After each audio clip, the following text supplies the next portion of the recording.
Hi every one. കുറച്ച് കാലത്തിന് ശേഷമാണ് നമ്മൾ സ്കില്ലേജിൻ്റെ കരിയർ ടോക്സ് ആയിട്ട് വീണ്ടും വരുന്നത്. സോ ഇനി മുതൽ അങ്ങോട്ടേക്ക് എല്ലാ വീക്സിലും സ്കില്ലേജ് കരിയർ ടോക്സ് കണ്ടിന്യൂസ്ലി തന്നെ നമ്മൾ യൂട്യൂബിൽ അപ്ലോഡ് ചെയ്യുന്നതായിരിക്കും. So stay tuned. യൂട്യൂബിൽ മാത്രമല്ല കേട്ടോ, ഫേസ്ബുക്കിലും ഇൻസ്റ്റാഗ്രാമിലൊക്കെ നമ്മുടെ വീഡിയോസ് നിങ്ങൾക്ക് അവൈലബിൾ ആയിരിക്കും. അപ്പോൾ ഇന്ന് ഞാൻ ഡിസ്കസ് ചെയ്യാൻ പോണ കാര്യം വളരെ ഇമ്പോർട്ടൻ്റ് ആയിട്ടുള്ളൊരു വിഷയമാണ്. നിങ്ങളൊരു കോഴ്സ് തിരഞ്ഞെടുക്കുന്നതിന് മുൻപ് നിങ്ങൾ ശ്രദ്ധിക്കേണ്ടതായിട്ടുള്ള കുറച്ച് കാര്യങ്ങളുണ്ട്. ഇപ്പം ഞാൻ ഇന്ന് പറയുന്ന കാര്യങ്ങൾ നിങ്ങൾ ശ്രദ്ധിച്ചിട്ടില്ലെങ്കിൽ ഉറപ്പായിട്ട് മക്കളെ നിങ്ങൾക്ക് പണി കിട്ടും. ഇപ്പം എന്ത് പണിയാണ് കിട്ടുക എന്നുള്ള സംശയമൊക്കെ ഉണ്ടാവും. ജോലിയാണോ അല്ലെങ്കിൽ ശരിക്കും വേറെ എന്തെങ്കിലും പണിയാണോ കിട്ടുക എന്നുള്ളൊരു സംശയം ഉണ്ടാവും. എന്താണെങ്കിലും വീഡിയോ കംപ്ലീറ്റ് ചെയ്യട്ടെ, അപ്പം നിങ്ങൾക്ക് ഏകദേശം മനസ്സിലാവും. സോ ഒന്നാമത്തെ കാര്യം നിങ്ങൾ ശ്രദ്ധിക്കേണ്ടത്, നിങ്ങളൊരു കോഴ്സ് തിരഞ്ഞെടുക്കുന്നതിന് മുൻപ് നിങ്ങൾ പഠിക്കാൻ പോകുന്ന കോഴ്സിലുള്ള ഇൻട്രസ്റ്റ് ആണ്. നിങ്ങൾക്ക് ഇൻട്രസ്റ്റോ പാഷനോ അല്ലെങ്കിൽ അതിനെപ്പറ്റി ഒരു ധാരണ ഇല്ലാണ്ട് വെറുതെ ആ കോഴ്സിന് പോയി കഴിഞ്ഞിട്ട് പകുതി എത്തിയിട്ട് നിർത്തി വരുന്ന ഒരു സാഹചര്യം ഉണ്ടാവാൻ പാടില്ല. സ്വാഭാവികമായിട്ടും അങ്ങനെ വന്നു കഴിഞ്ഞാൽ പിന്നീട് ഒരു കോഴ്സും കൂടി പഠിക്കാനുള്ള ഒരു കാപ്പബിലിറ്റി അല്ലെങ്കിൽ ചിലപ്പം ഫൈനാൻഷ്യൽ ആയിട്ടുള്ളൊരു സാഹചര്യം നിങ്ങൾക്ക് ഉണ്ടായിക്കൊള്ളണമെന്നില്ല. അപ്പോൾ നല്ലൊരു ശതമാനം കുട്ടികളും അവർ തിരഞ്ഞെടുക്കുന്ന കോഴ്സിൽ പാഷനോ കാര്യങ്ങളോ ഒന്നും ഇല്ലാതെ ആരെങ്കിലും എന്തെങ്കിലും പറഞ്ഞു കേട്ടിട്ടാണ് എടുക്കാറുള്ളത്. അതാണ് ഒന്നാമതായിട്ട് ശ്രദ്ധിക്കേണ്ട ഒരു കാര്യം. സോ ഇനി രണ്ടാമത്തെ കാര്യത്തിലേക്കാണ് നമ്മൾ കിടക്കുന്നത്. രണ്ടാമത്തെ കാര്യത്തിലേക്ക് അടുക്കുമ്പോൾ നിങ്ങൾക്ക് പ്രധാനമായിട്ട് ഉണ്ടായിരിക്കേണ്ട ഒരു കാര്യമാണ് നിങ്ങളുടെ കരിയർ ഗോള്. അപ്പോൾ നിങ്ങളൊരു കോഴ്സ് തിരഞ്ഞെടുക്കുമ്പോൾ നിങ്ങൾ ഓൾറെഡി തന്നെ മനസ്സിൽ സെറ്റ് ചെയ്ത് വെക്കേണ്ട കാര്യമാണ്, നിങ്ങൾ ഈ കോഴ്സ് ചൂസ് ചെയ്തത് നിങ്ങളുടെ ഇന്നൊരു കരിയർ ഗോള് നിങ്ങൾക്ക് മീറ്റ് ചെയ്യാൻ വേണ്ടിയിട്ടാണ്. ഇപ്പോൾ ഉദാഹരണത്തിന് പറയുകയാണെങ്കിൽ നിങ്ങൾ ഡിജിറ്റൽ മാർക്കറ്റിംഗ് കോഴ്സാണ് തിരഞ്ഞെടുത്തതെങ്കിൽ നിങ്ങൾക്കൊരു കരിയർ ഗോൾ ഉണ്ടായിരിക്കണം. ഈ ഒരു കോഴ്സ് കംപ്ലീറ്റ് ചെയ്തിട്ട് നിങ്ങൾ എങ്ങനെയാണ് നിങ്ങളുടെ കരിയർ പേഴ്സ് ചെയ്യാൻ പോകുന്നതിനെ കുറിച്ചിട്ട്. നിങ്ങൾ ഹോസ്പിറ്റൽ അഡ്മിനിസ്ട്രേഷൻ കോഴ്സാണ് തിരഞ്ഞെടുക്കണമെങ്കിൽ നിങ്ങളെ സംബന്ധിച്ചിടത്തോളം ഈ ഒരു കോഴ്സ് എന്തിന് തിരഞ്ഞെടുത്തു, അതിൻ്റെ ഒരു കരിയർ ഗോൾ എന്താണ്, നാട്ടിൽ വർക്ക് ചെയ്യാനാണ്, വിദേശത്ത് വർക്ക് ചെയ്യാനാണ്, അതുപോലെ തന്നെ നിങ്ങൾക്ക് ഒരു കരിയർ പെർസ്പെക്റ്റീവ് എന്താണ് അതിലെന്നുള്ളത് നിങ്ങൾ ഓൾറെഡി തന്നെ സെറ്റ് ചെയ്തിട്ടുണ്ടാവണം. മൂന്നാമത്തെ കാര്യം, നിങ്ങൾ തിരഞ്ഞെടുക്കുന്ന കോഴ്സ് ജോബ് ഓഫർ ചെയ്യുന്ന കോഴ്സാണോ, നിങ്ങൾ തിരഞ്ഞെടുക്കുന്ന കോഴ്സിൽ ഒരുപാട് ജോബ് ഓപ്പർച്യൂണിറ്റീസും വേക്കൻസീസ് ഉണ്ടോ എന്നുള്ളത് ശരിക്കും നിങ്ങളൊന്ന് പഠിക്കണം. കാരണം എന്താണെന്ന് വെച്ചാൽ പല കോഴ്സുകൾക്കും ജോബ് ഓപ്പർച്യൂണിറ്റീസ് ഒരു പക്ഷേ ഉണ്ടായിക്കൊള്ളണമെന്നില്ല. ഇനി ജോബ് ഓപ്പർച്യൂണിറ്റീസ് ഉണ്ടെങ്കിൽ തന്നെ നിങ്ങളുടെ നാട്ടിലോ അല്ലെങ്കിൽ നിങ്ങൾ വിചാരിക്കുന്ന സ്ഥലത്തോ തന്നെ ആവണമെന്നില്ല. അപ്പോൾ അങ്ങനെ നിങ്ങളുടെ വീട്ടിൻ്റെ അടുത്തും നാട്ടിലും മാത്രമാണ് നിങ്ങൾ ജോബ് നോക്കണമെങ്കിൽ നിങ്ങൾ നമ്മുടെ നാട്ടിൽ വാല്യൂ ഇല്ലാത്ത അല്ലെങ്കിൽ നമ്മുടെ നാട്ടിൽ പ്രത്യേകിച്ച് സ്കോപ്പ് ഇല്ലാത്ത ഒരു കോഴ്സ് തിരഞ്ഞെടുത്താൽ അതിനെക്കൊണ്ട് കാര്യം ഉണ്ടാവില്ല. ഇനി നിങ്ങൾ പുറത്തേക്കാണ് പോകാൻ ആഗ്രഹിക്കുന്നതെങ്കിൽ പുറത്ത് നിങ്ങൾക്ക് അതിനനുസരിച്ച് വാല്യൂ ഉള്ള കോഴ്സ് തന്നെ ആയിരിക്കണം നിങ്ങൾ തിരഞ്ഞെടുക്കേണ്ടത്. നാലാമത്തെ കാര്യം നിങ്ങൾ ശ്രദ്ധിക്കേണ്ടത്, നിങ്ങൾ ഒരു ഇൻസ്റ്റിറ്റ്യൂഷനും ഒരു കോഴ്സും തിരഞ്ഞെടുത്തു. സ്വാഭാവികമായിട്ടും ആ ഒരു ഇൻസ്റ്റിറ്റ്യൂഷൻ ഓഫർ ചെയ്യുന്ന കോഴ്സും അതിൻ്റെ കണ്ടന്റും അപ്ഡേറ്റഡ് ആയിട്ടുള്ള രീതിയിൽ തന്നെയാണോ നിങ്ങൾക്ക് ഡെലിവർ ചെയ്യണം എന്നുള്ളതാണ്. അപ്പം നിങ്ങൾ ഏതെങ്കിലും ഒരു ഇൻസ്റ്റിറ്റ്യൂഷനിൽ ഒരു കോഴ്സിന് പോയി ചേർന്നിട്ട് അവിടെ നിങ്ങൾക്ക് കിട്ടുന്ന കണ്ടന്റ് ഔട്ട്ഡേറ്റഡ് കണ്ടന്റ് ആണെങ്കിൽ നിങ്ങൾ നാളെ ഒരു ഇൻ്റർവ്യൂ ആ ജോബിൻ്റെ ബേസിസിൽ അറ്റൻഡ് ചെയ്യാൻ പോയി കഴിഞ്ഞാൽ ഒരിക്കലും നിങ്ങൾക്ക് ആ ഇൻ്റർവ്യൂ ക്രാക്ക് ചെയ്യാനായിട്ട് പറ്റില്ല. കാരണം എന്താണെന്ന് വെച്ചാൽ ആ ഇൻ്റർവ്യൂവർ ചോദിക്കുന്ന ചോദ്യങ്ങൾക്ക് നിങ്ങൾക്കൊരു ഉത്തരം കൊടുക്കാൻ പറ്റിക്കൊള്ളണമെന്നില്ല. കാരണം ഇൻ്റർവ്യൂവിൽ എപ്പോഴും അവർ അപ്ഡേറ്റഡ് ആയിട്ടുള്ള കാര്യങ്ങൾ അറിയുന്ന ഒരാൾ തന്നെയാണ് പ്രിഫർ ചെയ്യാനായിട്ട് ആഗ്രഹിക്കുക. പിന്നെ നിങ്ങൾ ശ്രദ്ധിക്കേണ്ട ഒരു കാര്യം എന്താണെന്ന് വെച്ചാൽ നിങ്ങൾ തിരഞ്ഞെടുക്കുന്ന ഇൻസ്റ്റിറ്റ്യൂഷൻ്റെ റെപ്യൂട്ടേഷനാണ്.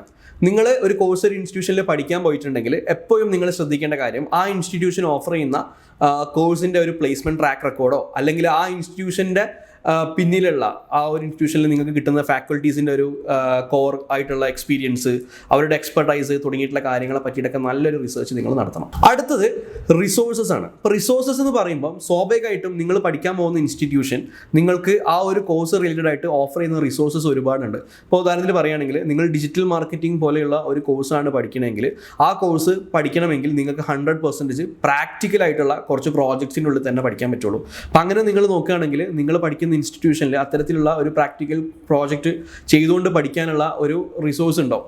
അതേപോലെ തന്നെ ഹോസ്പിറ്റൽ അഡ്മിനിസ്ട്രേഷൻ പോലെ ഒരു കോഴ്സാണ് നിങ്ങൾ തിരഞ്ഞെടുക്കണമെങ്കിൽ ബേസിക്കലി നിങ്ങൾ ഹോസ്പിറ്റൽ സോഫ്റ്റ്വെയറുമായി ബന്ധപ്പെട്ടിട്ട് ഉള്ള ട്രെയിനിങ് നിങ്ങൾക്ക് ലഭിക്കുന്നുണ്ടാവും. സ്വാഭാവികമായിട്ടും നിങ്ങൾ കോഴ്സ് കംപ്ലീറ്റ് ചെയ്തിട്ട് നിങ്ങൾ ഇറങ്ങിക്കഴിഞ്ഞാൽ ഒരു ഹോസ്പിറ്റലിലേക്കാണ് ജോലി നോക്കുന്നതെങ്കിൽ ആ ഹോസ്പിറ്റൽ സോഫ്റ്റ്വെയറിനെ കുറിച്ചും അതേപോലെ തന്നെ ആ ഹോസ്പിറ്റലിൽ വരുന്ന പേഷ്യൻസിനോടുള്ള ഇൻറ്ററാക്ഷനെ കുറിച്ചൊക്കെ ശരിക്കും പറഞ്ഞാൽ ഒരു ഹാൻഡ്സ് ഓൺ എക്സ്പീരിയൻസ് എന്നുള്ള രീതിയിൽ നിങ്ങൾക്ക് കിട്ടിയിരിക്കണം. അടുത്തായിട്ട് നിങ്ങൾ ശ്രദ്ധിക്കേണ്ടത് നിങ്ങൾ തിരഞ്ഞെടുത്ത കോഴ്സിൻ്റെ ഇൻസ്റ്റിറ്റ്യൂഷൻ എവിടെയാണ് ലൊക്കേറ്റ് ചെയ്യുന്നത് എന്നുള്ളതിനെ കുറിച്ചാണ്. ഇപ്പോൾ പലരും വൈബാണ് എന്ന് പറഞ്ഞിട്ടാണ് ഏതെങ്കിലുമൊക്കെ മറ്റ് ജില്ലകളിലോ അല്ലെങ്കിൽ മറ്റേതെങ്കിലുമൊക്കെ സ്ഥലത്തൊക്കെ പോയിട്ട് പഠിക്കാൻ താല്പര്യപ്പെട്ടിട്ടുണ്ട് മുന്നോട്ട് പോലെ. പക്ഷെ അവരവിടെ എത്തി ആദ്യത്തെ ഒരു മാസം അവർ വൈബിങ്ങും പരിപാടിയൊക്കെ കഴിയും. അതിനുശേഷം പിന്നീട് ചിലപ്പോൾ കോഴ്സ് കംപ്ലീറ്റ് ചെയ്യാൻ 5-6 മാസം ഉണ്ടാവും. പിന്നെ ഒരു പക്ഷേ ആ നാട്ടിലെ ഭക്ഷണം പറ്റാണ്ട് വരും, അല്ലെങ്കിൽ ആ നാട്ടിലെ കാലാവസ്ഥ പറ്റാണ്ട് വരും, അല്ലെങ്കിൽ വീട്ടിലുള്ള ആ ഒരു സംഭവമൊന്നുമല്ല, ഇവിടെ എനിക്ക് നല്ല ബുദ്ധിമുട്ടാണെന്നുള്ള കാര്യങ്ങളൊക്കെ പറഞ്ഞിട്ട് പലരും കോഴ്സൊക്കെ ഡ്രോപ്പ് ചെയ്യാറുണ്ട്. അപ്പോൾ എപ്പോഴും ശ്രദ്ധിക്കേണ്ട കാര്യം, ഒരു കോഴ്സ് പഠിക്കാൻ നിങ്ങൾക്ക് പ്രത്യേകിച്ച് വൈബോ കാര്യങ്ങളോ അല്ല വേണ്ടത് ആ ലൊക്കേഷൻ്റെ. പക്ഷേ ഇൻസ്റ്റിറ്റ്യൂഷൻ്റെ ആ ഒരു പ്രത്യേകത മാത്രം നോക്കിയാൽ മതി.